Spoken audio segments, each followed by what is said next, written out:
All right, guys, here we go. So we have Notes 23 Part 2. It's really more like an overview over rational functions. And hopefully all this is like a review, and hopefully it all makes sense. So here we go. Number 1. All right, guys, focus. It says determine each feature of the graph of the function, f of x equals x squared minus 9 over x plus 3. If it exists, if the feature does not exist, leave it blank. Okay, so I'm going to focus on this one right here. So I'm going to write, what am I going to write? I'm going to write f of x equals, and in the numerator, that's the difference of squares. So x plus 3 times x minus 3 over x plus 3. Nothing crazy so far. Are we okay? All right. It says horizontal asymptote. Horizontal asymptote is n behavior. The highest degree in the numerator is 2. The highest degree in the denominator is 1. So since my numerator has a higher degree, this has no horizontal asymptote. It does have a slant asymptote, though. Thank you, miss. You want to grab that one right there? Yeah. Does that make sense? It does have a slant asymptote. The slant asymptote, well, we'll talk about that in a little bit. All right, next, y-intercept. The y-intercept happens when the x value is 0. So I can just plug in the x value equals 0 to that one. Yeah, I guess you could also do it to this one here, but just plug it into that one. So if I plug in a y equals 0, I get, so here it is, y-intercept. X equals 0, so I'm going to write 0 squared minus 9 over 0 plus 3. I get negative 9 over 3, which is negative 3. So that's my y-intercept. Are we still okay? Vertical asymptote. That happens when the denominator is 0, but I want you to notice this x plus 3 cancels out with that x plus 3. It's a common factor. So because it cancels out, do I have a vertical asymptote? No, none. None. You have no vertical asymptote. You do have an x-intercept. It's whenever this is equal to 0. The I'll write it right here. X-intercept happens when y equals 0. The only way you're going to get y to equal 0 is if the numerator is 0. So you're going to go 0 equals x minus 3 to whatever you have left. X equals 3. So that is an x-intercept. And a hole. Do I have any holes? You do. See, because these factors that canceled out create my hole. You're undefined at negative 3, so x equals negative 3 is a hole. H-O-L-E. And now to figure out the y value, plug in a negative 3 into whatever you have left. So negative 3 minus 3, I'm plugging it into this, guys, is negative 6. So my hole is at negative 3, comma negative 6. And by the way, if I were to ask you to graph this graph, here's how it looks. Bless you, bless you, bless you. Let's see. It looks like x minus 3 everywhere except at negative 3. So negative 3, 3, and negative 3. Sorry it took so long there, guys. And it looks something like this. It's supposed to be a linear line like that. There we go. And that hole happens at negative 3, negative 6. How do we feel, guys? Does that all make sense to you guys? Okay. All right, let's go to number 2. See, there's the hole, guys. Removable discontinuity. Determine each feature of the graph of the function, and they give me some function. So I'm going to factor out a negative 4. So here I am factoring out a negative 4. And I'm going to have x minus 3, because negative 4 times negative 3 is positive 12. And on the bottom, let's see. Here's how you do it, guys. I'm going to do the guess and check method. There's only one way to get 2x squared. So I write 2x times x. This is my c. There is several ways to get 15. You can do 15 times 1. You can do 1 times 15. You can do 3 times 5. You can do 5 times 3. Are we still okay? All right. Don't write this down because this is just part of the strategy on how to use the guess and check. So let's say I start at 15 and 1. I put a 15 and a 1 there. Notice that it's a positive 15, but it needs to add up to a negative 11x. So that means they're either both positive or both negative. Well, they both have to be negative because it adds up to a negative value. So I'm going to do that. Don't write this down, just listen. So check it out. 15 times x is 15x, or negative 15x, and then 2x times 1 is negative 2x. Add them up. See if it adds up to negative 11. Does negative 15x minus 2x add up to negative 11? No, it adds up to 17, right? 15 and 2 adds up to 17. So that one's out. Then I go to the next one, 1 and 15. And I go 1, 15. All right, 1 times x is 1x. 2x times 15 is negative 30x. So 30 and 1, does that add up to a negative 11? No, out. Then I go, all right, 3 and 5. So I go 3 and 5. All right, let's see. 3 times x is 3x. 5 times 2 is 10x. Does 3x plus 10x add up to negative 11? No. I did that on purpose, put the 5 and 3 last, because obviously that's my answer. 5 here, 3 here. All right, check it out. 5 times x is 5x. 2x times 3 is 6x. 6 plus 5, is that 11? And there it is. There's my negative 11. So this is my answer. Those are my factors. That's how you do it. That's what you did in Algebra 2, guys. I'm not sure how much time you spent on it, but that's what you did. That's called guess and check. Are we okay? All right, let's see. What factors cancel out? The x minus 3. So that means I have a whole at x equals 3. So I'm going to put in the 3 here. Whatever makes the expression x minus 3 0, that's where you have your whole. Let's see. Horizontal asymptote. Yes, my degree in the bottom is bigger by 1 than the degree of the denominator. So the degree, did I say that right? The degree of the denominator is bigger by 1 than the degree of the numerator. So if the degree of the denominator is bigger than the degree of the numerator, what's my horizontal asymptote?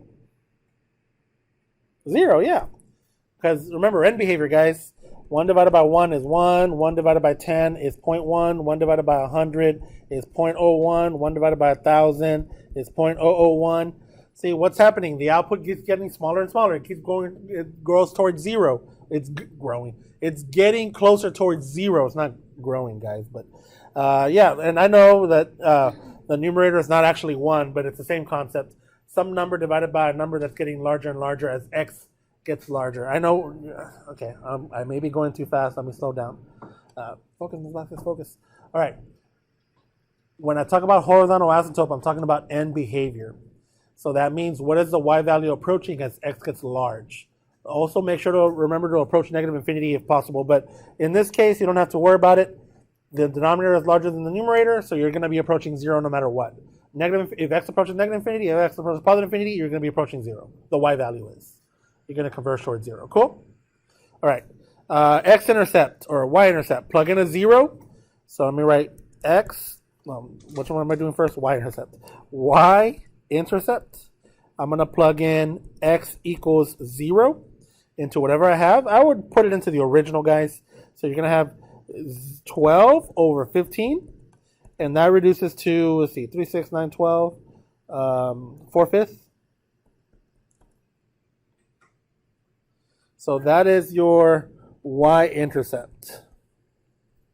Cool or not cool? Vertical asymptote. Whatever makes the denominator 0. I already factored out. I already canceled out the x minus 3. So I'm just focusing on the 2x minus 5. So vertical asymptote. 2x minus 5 equals 0. Move the 5. 2x equals 5. Divide by 2. X equals 5 halves. That's my vertical asymptote. So x equals 5 halves.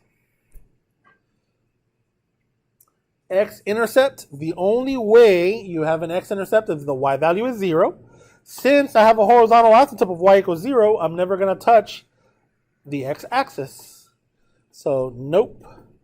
Or you could also think about it like this, guys. You need to have, in order for you to have an x-intercept, the numerator has to be 0. But you already canceled out the x minus 3. So negative 4 will never equal 0. Or you can also think about it, you have a horizontal asymptote on the x-axis. So you're just going to be approaching the x-axis, but never touching it. Does that make sense, guys? All right, let's go to number 3. All right, let's go slow. I see that I have common factors of x minus 5 and x plus 2. So that means I have a whole at x equals 5, as long as x equals 5 does not repeat in the denominator, and it doesn't. And I have another hole at x equals negative 2. So we'll talk about, you know what, we already started talking about holes. Let's go ahead and get the holes. When x equals 5, I'm going to plug in a 5, comma, plug in a 5 into whatever you have left to get the y value. 5 minus 3, so here we go, negative 2 parentheses 3 times 5 minus 3. So that's going to be a negative 2 on the top. 5 minus 3 is 2. 2 times 3 is 6. So negative 2, 6 reduces to negative 1/3. That's one hole. Let's do the other hole at x equals negative 2. Plug in, so I'm going to have negative 2 over 3 parentheses negative 2 minus 3. So negative 2, 3 times negative 5. So negative 2 over negative 15. So 2 over 15. So my hole is at negative 2, comma, 2 over 15. Hole, hole. We're still okay? All right. Horizontal asymptote. That happens when you have your end behavior. Y equals, so I'm going to write EB for end behavior. My end behavior, negative 2 times x, negative 2x squared. You don't care about the rest, so don't try to distribute it out. I mean, I guess you could, but 3 times x times x times x. 3x to the third. Are we still okay? What has a higher degree, denominator or numerator? So my end behavior is going to be y equals 0. That's my horizontal asymptote. Let me put HA. All right, I already answered that. So I already answered the hole. Horizontal asymptote and holes I already answered. Vertical asymptote. Okay, whatever you have left, whatever factor you have left in the denominator, whatever it equals 0.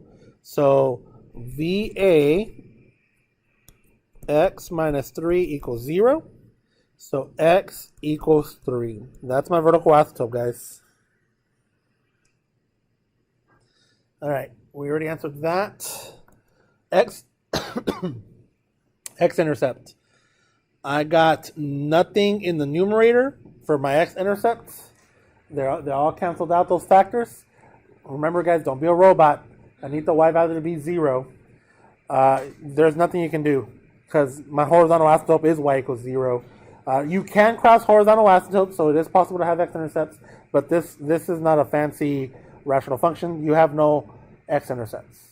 So none. So no x-intercepts. Because there's nothing you can do to the numerator to set it equal to 0. Cool or not cool? All right, what about, so I already answered that. What about y-intercepts? That you do have. Plug in a 0 in for x. Y-intercepts. X equals 0. So plug in a 0 in for x as long as your expression is defined as 0, and it is. You're not undefined. So let's see. Whatever you have left, plug in an x. Negative 2 in the numerator.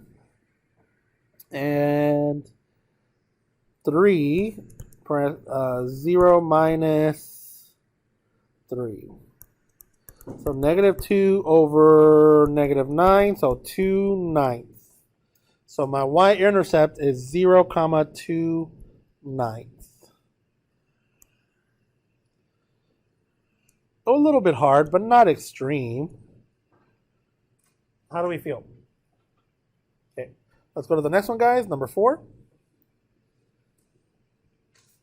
All right, I love this one because this one has a repeating factor. So this is what this means. 5x plus 2 close over x plus 2, x plus 2. Notice one of these factors cancels out. You do not have a hole because vertical asymptotes take precedence. VA at x equals negative 2. And then notice that's the same factor that canceled out. No holes at x equals negative 2 since x equals negative 2 is a vertical asymptote. You can't have holes if you have a vertical asymptote, guys. Does that make sense? Okay. Let's see. What else? So we already covered the whole part. we have horizontal asymptote. Let's see. My end behavior, 5x in the numerator, x squared in the denominator. Again, does the denominator have a higher degree? Yes or no? Does the denominator have a higher degree? It does. It does. It does. Look, that's a 2, guys. The coefficient is smaller, but that's a 2. This is a 1. So what's my horizontal asymptote? 0. But don't just say 0. Say what? Y equals 0. Well, you guys are really excited today. All right. We got that one out of the way. Vertical asymptote. We do. What's my vertical asymptote at? -2, so we're good there. X-intercept, there's nothing in the numerator to set equal to 0 because I already canceled. So no x-intercepts. That's done. Y-intercept. I do have a y-intercept as long as you're defined, and you are at 0, at x equals 0. So y-intercept. Don't be a robot, guys. The only time you cross the y-axis is when the x value is 0. So plug in a 0. So 5, 0 plus 2 over 0 plus 2 squared. Let's see, 5 times 2 over 2 squared. You can just cancel one of these 2's with one of those. That 2 is just that's a power. Remember, that's 2 times 2. So 5 over 2. So that's my y-intercept, guys. So 0, comma, 5 over 2. And there it is. We got everything. Yay or nay? Yay. Yay. LOL. Don't worry, last 2, and then we'll call it a day, and you guys can go right into your delta. Identify all vertical and horizontal asymptotes, x and y-intercepts, and holes, and then use them to graph the rational function below. Okay, it's a simple rational function. This has a degree of 1, that has a degree of 1. So my horizontal asymptote is y equals, no, not 0. The degrees are the same, so if they're the same, what do I do? -2 over 4, which reduces to -1/2. So go to -1/2 and put a horizontal line.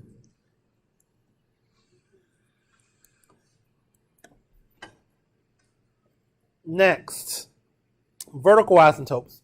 There's nothing to cancel out. You can't factor anything out. Set the denominator equal to 0. 4x minus 3 equals 0. 4x equals 3. X equals 3/4. You see how we did it, guys? We just set the denominator equal to 0. That is my vertical asymptote, guys. So go really close to x equals 1. Go to x equals 3/4 and put a vertical line. You're not going to cross the vertical line. You're not going to cross the horizontal line. Next, let's find x-intercepts. X-intercepts happen whenever what? Dime. Whenever what?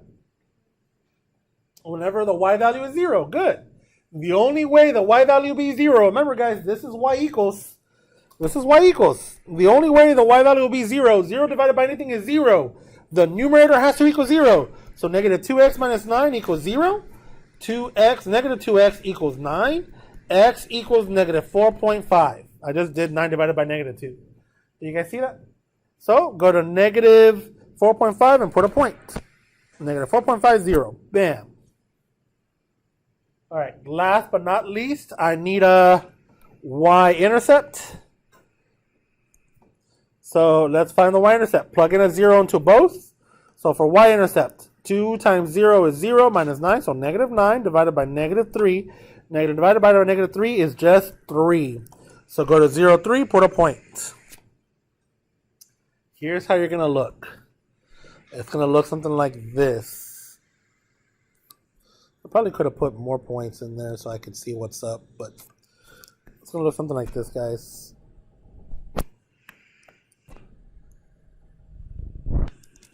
It's not perfect. I probably could have put some points to get this grid in there better. But definitely make it go through those 2 points. I could have probably found another. Cool or not cool? All right, one more, guys. One more. Yeah, no holes. No holes. All right. Identify vertical. Okay. Same thing. All the above. Factor out of 3. Look what you get. X plus 2 over x plus 2. What cancels out? The x plus 2's. Bam, bam. So I have a hole. This one definitely has a hole at x equals negative 2. The degrees are the same. Horizontal asymptote. Y equals 3. But I don't want you to be a robot. It's not because the degrees are the same. Because look, this function behaves exactly like y equals 3, guys. It behaves like y equals 3 everywhere except at negative 2. Because this is all I have. I just have a 3. This is all we got. Okay, that was me trying to sing, but all right. That's from a song. Anyways, let's just continue. Let's just do work here. So look, here we go. At negative 2, put a point at negative 2, 3. Actually, not a point, a hole. A hole at negative 2, 3. And then just go forever and forever. That's how it looks. That hole there is at negative 2, 3. See? You have no vertical asymptote. No vertical asymptote. And I guess you call that a horizontal asymptote because that's my end behavior, y equals 3. Your x-intercept is 0, 3. I mean, not x, sorry. Your y-intercept is 0, 3. Sorry about that. Redact that. So y-intercept is 0, 3. I guess you could also plug in a 0 there and you would have gotten 6 divided by 2, which is 3. No x-intercepts. Because you never touch the x-axis. And then the hole at negative 2, 3. How do we feel, guys? Okay. This is all we've got. I'll stop because then I'm going to, you know what? I'm going to edit that out of my video, or should I leave it? Yeah. Leave it? Okay. This is all we've got. I don't know. It's from a song, though. I'm going to look it up right now. All right, guys. We have a delta. Let's log into delta. And that's it.